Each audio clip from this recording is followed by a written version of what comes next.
RS Bengali ক্লাসরুমে সকলকে স্বাগত। আজকের ভিডিওতে আমি পশ্চিমবঙ্গ মধ্যশিক্ষা পর্ষদ অনুমোদিত অষ্টম শ্রেণীর ইতিহাস পাঠ্য বইয়ের ষষ্ঠ অধ্যায়, যে অধ্যায়টির নাম রয়েছে জাতীয়তাবাদের প্রাথমিক বিকাশ, এই অধ্যায়ের অনুশীলনীর প্রশ্নের উত্তর নিয়ে আলোচনা করব।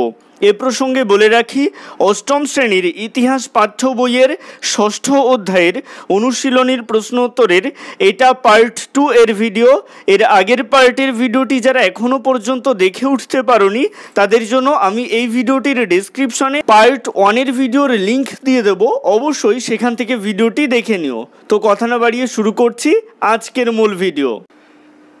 4 দাগে বলা হচ্ছে, নিজের ভাষায় লেখো 120 থেকে 160টি শব্দে। ক দাগের প্রশ্ন, জাতীয় কংগ্রেস প্রতিষ্ঠার ক্ষেত্রে হিউমের ভূমিকার সমালোচনামূলক বিশ্লেষণ করো।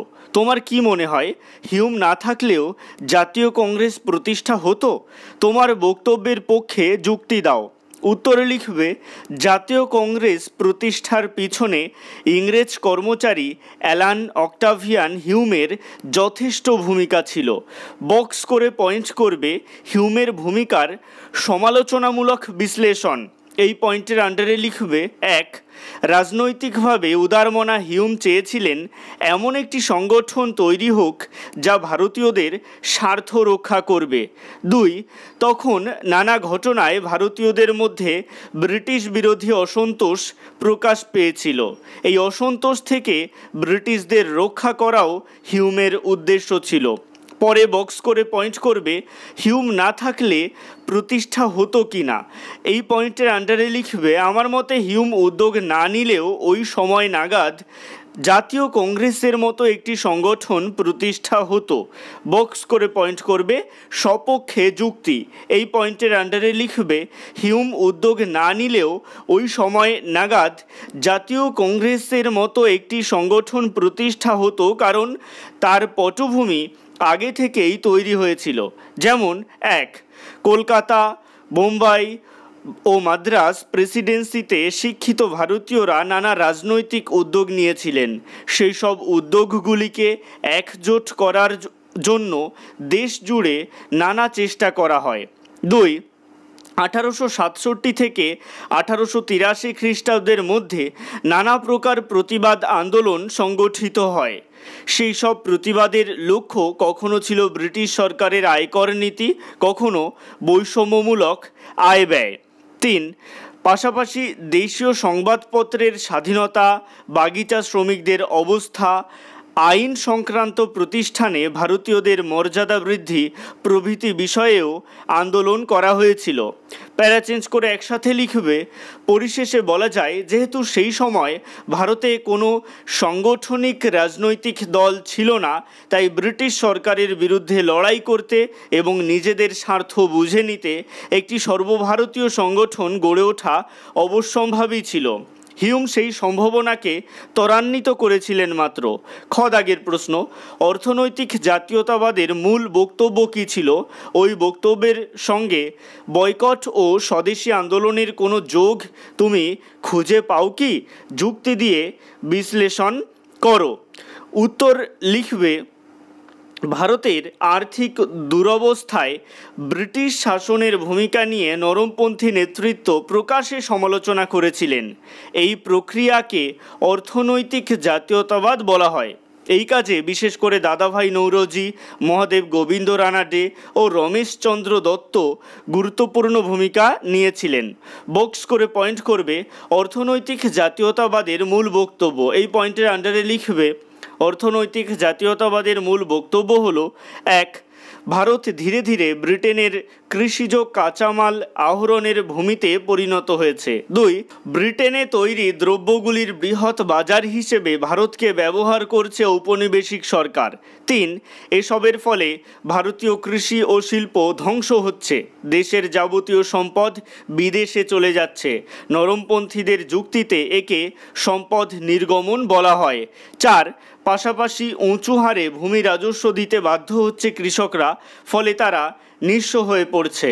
এবারে বক্স করে পয়েন্ট করবে অর্থনৈতিক জাতীয়তাবাদের সাথে বয়কট ও স্বদেশী আন্দোলনের যোগাযোগ। উত্তরে লিখবে অর্থনৈতিক জাতীয়তাবাদের সাথে বয়কট ও স্বদেশী আন্দোলনের যোগাযোগ ছিল। যেমন 1, দেশের সম্পদ যাতে বিদেশে না যায় তার জন্য বিদেশি দ্রব্য বয়কট করা হয়েছিল। 2, স্বদেশী আন্দোলনে স্বদেশী দ্রব্যের প্রতি বেশি জোর দেওয়ায় দেশীয় শিল্প ঘুরে দাঁড়িয়েছিল। 3, এভাবে বয়কট ও স্বদেশী আন্দোলনের মাধ্যমে সম্পদের নির্গমন বন্ধ করা অনেকটা সম্ভব হয়েছিল। গ দাগের প্রশ্ন, চরমপন্থী আন্দোলনের মূল বক্তব্য কী ছিল? তাদের আন্দোলনে ধর্মীয় প্রতীকের ব্যবহারকে তুমি কি সমর্থন করো?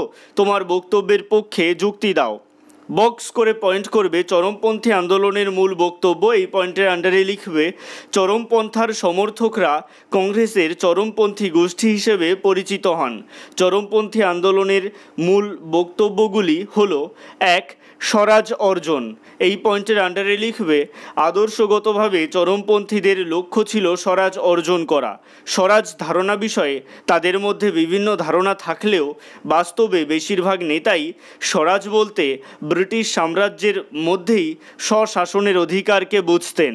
2, নিষ্ক্রিয় প্রতিরোধ। এই পয়েন্টের আন্ডারে লিখবে চরমপন্থী আন্দোলনে আবেদন নিবেদনের বদলে নিষ্ক্রিয় প্রতিরোধ সংগঠিত করার উদ্যোগ নেওয়া হয়, অর্থাৎ ঔপনিবেশিক সরকারের চাপিয়ে দেওয়া অন্যায্য আইনগুলি অমান্য করার মাধ্যমে ব্রিটিশ শাসনের বিরোধিতা করার ডাক দেওয়া হয়। 3, বিদেশি দ্রব্য বয়কট ও স্বদেশী আন্দোলন।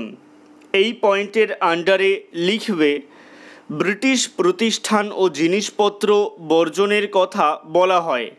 সেসবের বিকল্প হিসেবে দেশীয় শিক্ষা, দেশীয় শিল্প প্রভৃতির উপর জোর দেন চরমপন্থী নেতৃত্ব। 4, জাতীয় আদর্শ। এই পয়েন্টের আন্ডারে লিখবে ঔপনিবেশিক সরকার ভারতীয়দের স্বশাসনের অযোগ্য পৌরুষহীন বলে বর্ণনা করলে চরমপন্থীরা বিভিন্ন ঐতিহাসিক ও পৌরাণিক ব্যক্তিদের জাতীয় আদর্শ বলে তুলে ধরতে থাকে। সেই মতো মহারাষ্ট্রে তিলকের নেতৃত্বে শিবাজি উৎসব চালু হয়। বাংলার বিভিন্ন জায়গায় চরমপন্থী নেতৃত্ব আখড়া, ব্যায়ামাগার প্রভৃতি তৈরি করেছিলেন। এরপরে বক্স করে পয়েন্ট করবে আন্দোলনে ধর্মীয় প্রতীকের ব্যবহার। এই পয়েন্টের আন্ডারে লিখবে চরমপন্থীরা অনেক ক্ষেত্রেই নির্বিচারে ভারতের অতীত ইতিহাসের সমস্ত কিছুকে গৌরবময় বলে ব্যাখ্যা করতে থাকেন, যদিও সেই গৌরবময় ইতিহাস প্রায় সব ক্ষেত্রেই হিন্দুদের গুণকীর্তনে পরিণত হয়েছিল। বিভিন্ন ক্ষেত্রে তারা হিন্দুদের নানা প্রতীক ব্যবহার করতেন। যেমন মহারাষ্ট্রে তিলকের নেতৃত্বে শিবাজি উৎসব চালু হয়। এর ফলে চরমপন্থী আন্দোলনের ধর্মনিরপেক্ষতার বিষয়ে যে বড় প্রশ্ন তৈরি হচ্ছে সে বিষয়ে চরমপন্থীদের বিশেষ উদ্বেগ ছিল না, বরং অনেক ক্ষেত্রেই বিনা বিচারে বেশ কিছু চরমপন্থী নেতা হিন্দুত্বের ধ্যান ধারণাকে জাতীয় ধারণা বলে প্রচার করতেন। আমার মতে ভারত যেহেতু বহু ধর্মের দেশ, তাই চরমপন্থী নেতাদের বিশেষ কোনো ধর্মীয় প্রতীকের ব্যবহার সমর্থনযোগ্য ছিল না। এরপরে চলে আসছি ঘ দাগের প্রশ্নে বলা হচ্ছে বিপ্লবী সন্ত্রাসবাদী কার্যকলাপের পটভূমি কিভাবে তৈরি হয়েছিল, কেন বৈপ্লবিক সন্ত্রাসবাদীদের অনেক উদ্যোগই ব্যর্থ হয়েছিল বলে তোমার মনে হয়?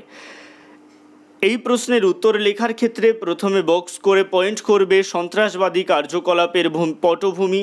এই পয়েন্টের আন্ডারে লিখবে স্বদেশী আন্দোলনের শেষ দিকে বিপ্লবী সন্ত্রাসবাদী ধারাটি বেশি করে দেখতে পাওয়া যায়। যে কারণগুলি এর পটভূমি তৈরি করেছিল তা হলো: 1, বিপ্লবী সন্ত্রাসবাদীর প্রধান ভিত্তি ছিল বিভিন্ন সমিতিগুলি। আপাতভাবে সমিতিগুলি শরীরচর্চার পাশাপাশি বিভিন্ন সমাজসেবামূলক উদ্যোগ নিত। 2, সমিতিগুলিতে ছাত্র ও যুব সমাজের কাছে স্বদেশীর ভাবধারা প্রচার করা হতো।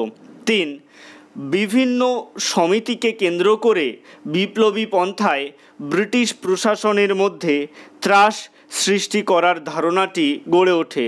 4, 1908 খ্রিস্টাব্দ নাগাদ স্বদেশী আন্দোলন সামাজিকভাবে দুর্বল হয়ে পড়লে বিপ্লবীদের অনেকেই ঔপনিবেশিক প্রশাসনকে সন্ত্রস্ত করে ধাক্কা দিতে চেয়েছিলেন।